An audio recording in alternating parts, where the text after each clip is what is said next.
बिस्मिल्लाहिर्रहमानिर्रहीम अस्सलाम वालेकुम स्टूडेंट्स। आज हमने आगे स्टार्ट करना है। प्रीवियस हमने एग्जांपल्स एक्सरसाइजेज वगैरह देख ली थी। आज हमने थ्योरम से स्टार्ट करना है। काउंटेबिलिटी पे थ्योरम है और ये बहुत इंपॉर्टेंट थ्योरम है एंड इट्स इजी। स्टेटमेंट क्या हमारे पास, a countable union of countable sets is countable. यानी कि आपके पास अगर काउंटेबल सेट्स पड़े हुए हैं तो अगर आप उनका यूनियन लेंगे तो वो भी काउंटेबल ही होगा। ठीक है। जो इसी तरह से जो अनकाउंटेबल सेट्स होते हैं उनका जो यूनियन होता है वो अनकाउंटेबल होता है। तो यूनियन के ऊपर जो थ्योरम होगा आपके पास, चाहे वो काउंटेबल पे है चाहे वो अनकाउंटेबल पे है, वो बिल्कुल सीधा सीधा होगा। यानी कि जो आप लेकर चलोगे एंड पे आपको वही मिलेगा यूनियन के केस में।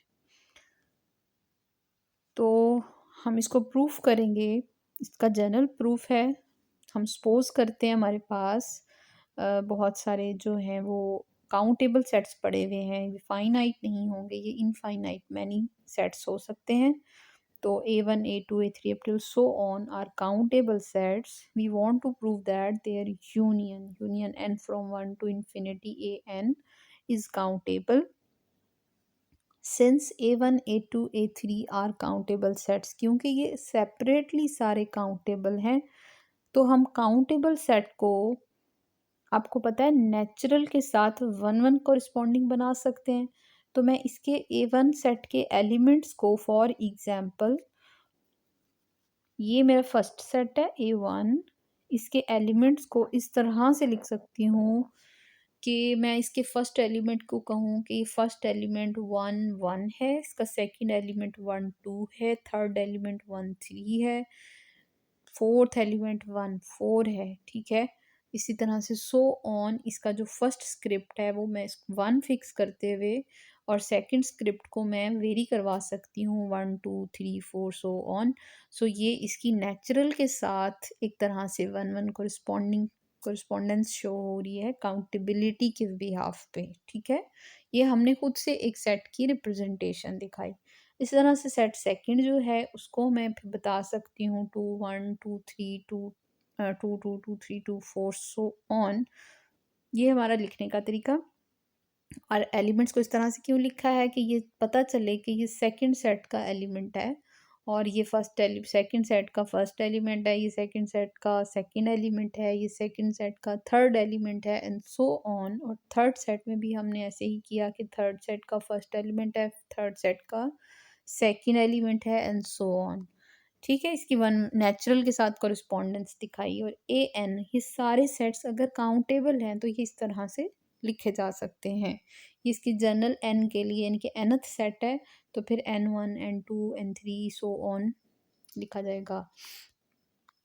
यही चीज़ नीचे लिखी गई कि AIJ जो है वो stand for the jth element of the ith set.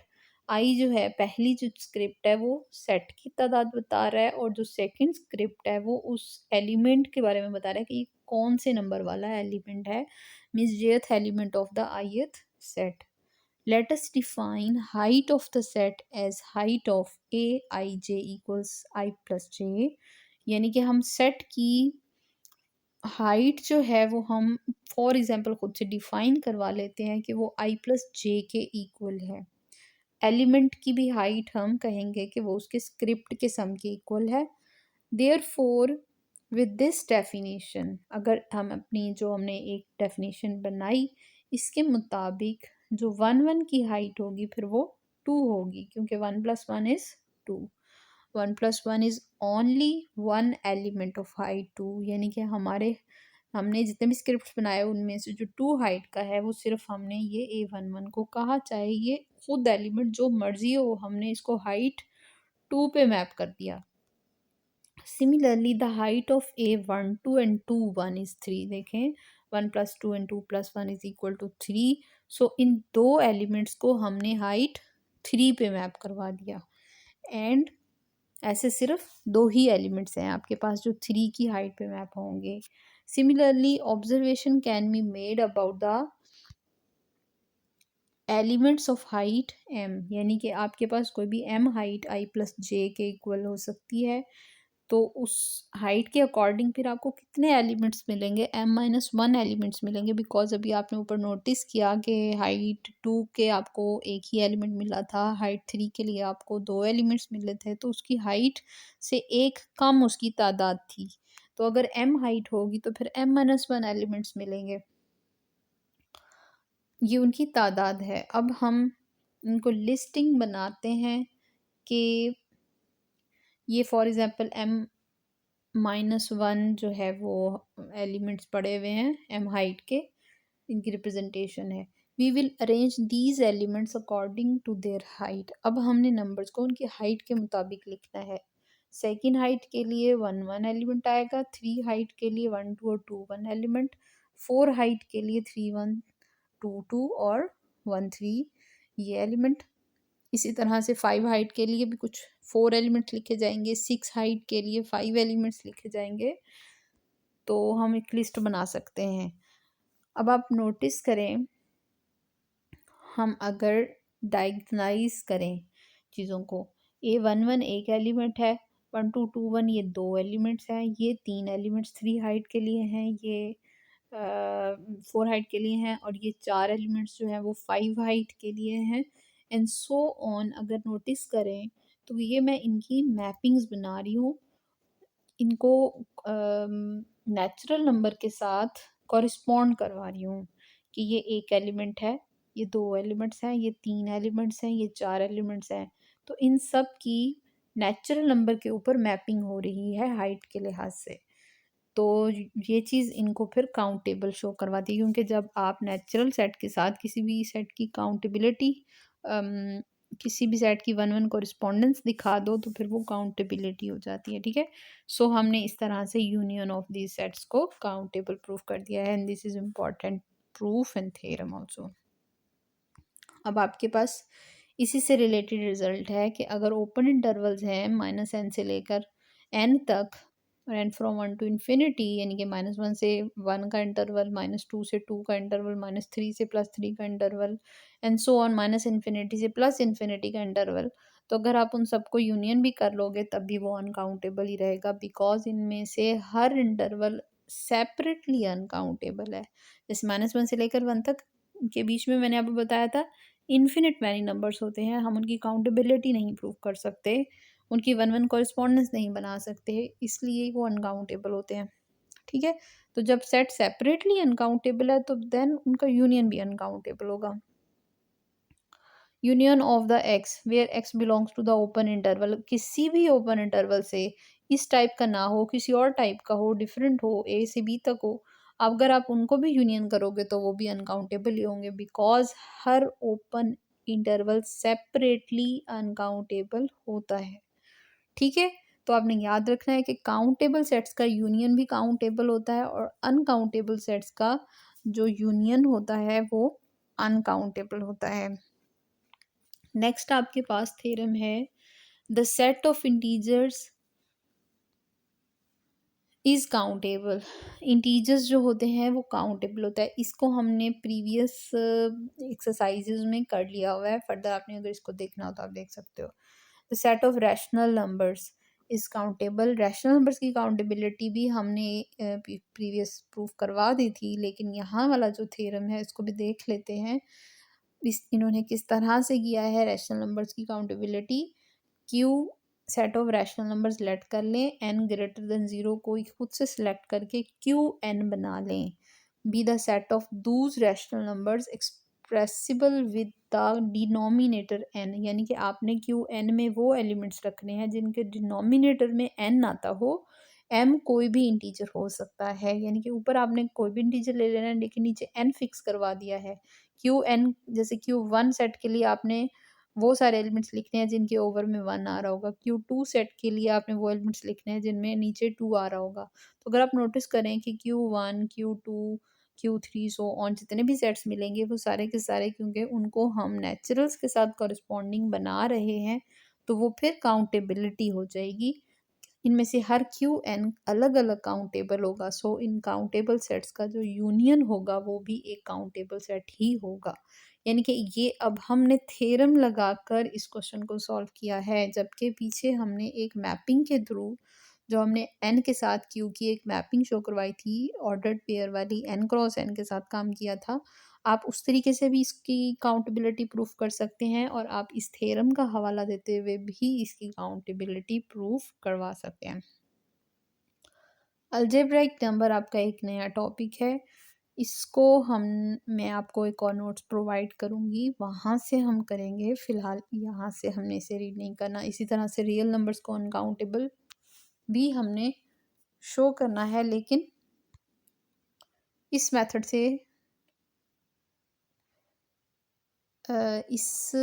से ही हम करेंगे, but after the next one.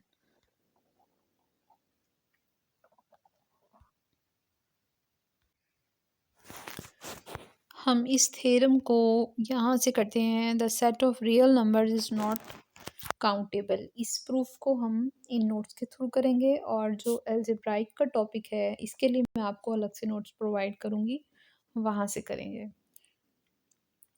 तो थ्योरम में हमें पता है कि रियल नंबर्स जो होते हैं वो अनकाउंटेबल होते हैं, नॉट काउंटेबल। लेकिन अब इस चीज़ को थ्योरेटिकली प्रूफ कैसे करेंगे? तो एज यू नो कि अगर कोई सेट काउंटेबल होता है तो उसका सबसेट भी काउंटेबल होता है। इसी तरह से अगर कोई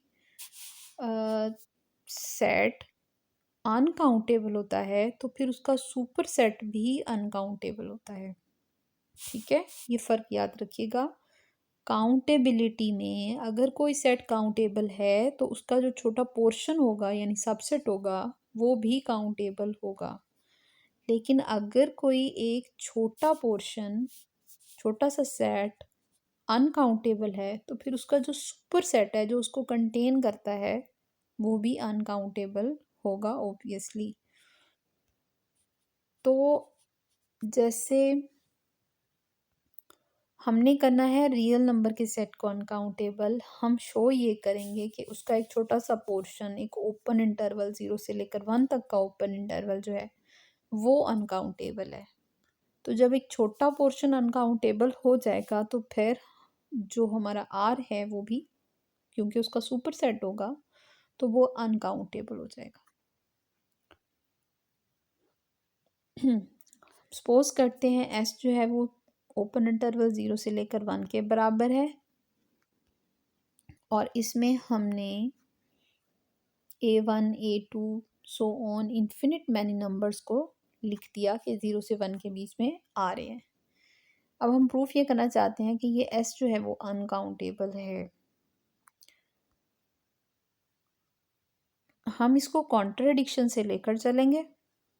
हम कंट्रेरी सपोज करते हैं कि एस काउंटेबल है। अगर ये काउंटेबल है तो फिर इसके एलिमेंट्स को 1 1 के साथ कॉरिस्पॉन्ड करवाया जा सकता है। नेचुरल नंबर के साथ इनकी 1 1 कॉरिस्पॉन्डेंस दिखाई जा सकती है। इसलिए मैंने एक एलिमेंट को A1, दूसरे को A2, इस तरह से A3 सो ऑन काउंटेबिलिटी की फॉर्म में लिख दिया है। यानी कि मैं नेचुरल के साथ इस ओपन इंटरवल की 1 1 कॉरिस्पॉन्डेंस बना रही हूँ कि नेचुरल नंबर 1 के साथ इसकी कॉरिस्पॉन्डेंस A1 है। इस सेट का एक एलिमेंट फॉर एग्जांपल वो 0.A111213 इस टाइप की शक्ल का है, क्योंकि आप जानते हैं 0 से लेकर 1 तक के जो एलिमेंट्स होंगे वो 0 पॉइंट से स्टार्ट होंगे ऑब्वियसली। 2 के साथ जो मैंने कॉरिस्पॉन्डेंस दिखाई है A2 फॉर एग्जांपल वो 0.A2122 A23 है। 3 के साथ कॉरिस्पॉन्डेंस जो है वो 0.831323 है। इस तरह से सो ऑन बहुत सारे एलिमेंट्स जो हैं वो नेचुरल नंबर के साथ कॉरिस्पॉन्ड किए जा सकते हैं। ये जो हमने मैपिंग डिफाइन करवा ली है, अब हमें ये दिखाना है कि हम जो इसको काउंटेबल कह रहे हैं तो काउंटेबल में तो एक बाइजेक्टिव मैपिंग होती है। हम ये प्रूफ करेंगे कि ये जो मैपिंग है ये बाइजेक्टिव नहीं है। किस तरह से बाइजेक्टिव नहीं है हम ये शो कर देंगे कि ये सरजेक्शन नहीं है, मींस ऑन टू नहीं है। इसमें ऑन टू वाली डेफिनेशन पूरी नहीं हो रही। ऑन टू का मतलब होता है कि आपके पास हर एलिमेंट के लिए कोई ना कोई प्री इमेज पड़ा हो। ठीक है, कि आपके पास जो आउटपुट में हर एलिमेंट का एक प्री इमेज होना चाहिए। तो हम शो ये करेंगे कि 0 से लेकर 1 तक के बीच में कोई एक पॉइंट ऐसा है जो कि पीछे नेचुरल के किसी भी नंबर के साथ अटैच नहीं है। ठीक है, हमने 1 के साथ जिन नंबरों को अटैच किया, फॉर एग्जाम्पल वो इस फॉर्म के हैं कि उनका पहला स्क्रिप्ट हमने 1 फिक्स किया, जो 2 के साथ हमने अटैच किए उसमें उनका फर्स्ट स्क्रिप्ट जो है वो 2 फिक्स कर लिया, 3 के साथ जो अटैच किए वो 3 फिक्स कर लिया। ये आपने याद रखना है।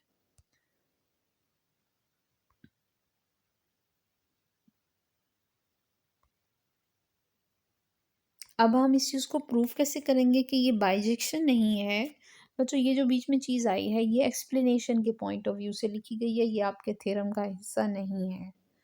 ठीक है, जब मैं आपको थ्योरम पूरा समझा लूँगी तो आपको पता चल जाएगा कि अंदर से आपने ये थ्योरम का प्रूफ लिखते हुए नहीं लिखनी, ये बातें ये सिर्फ समझाने के लिए लिखी गई थी।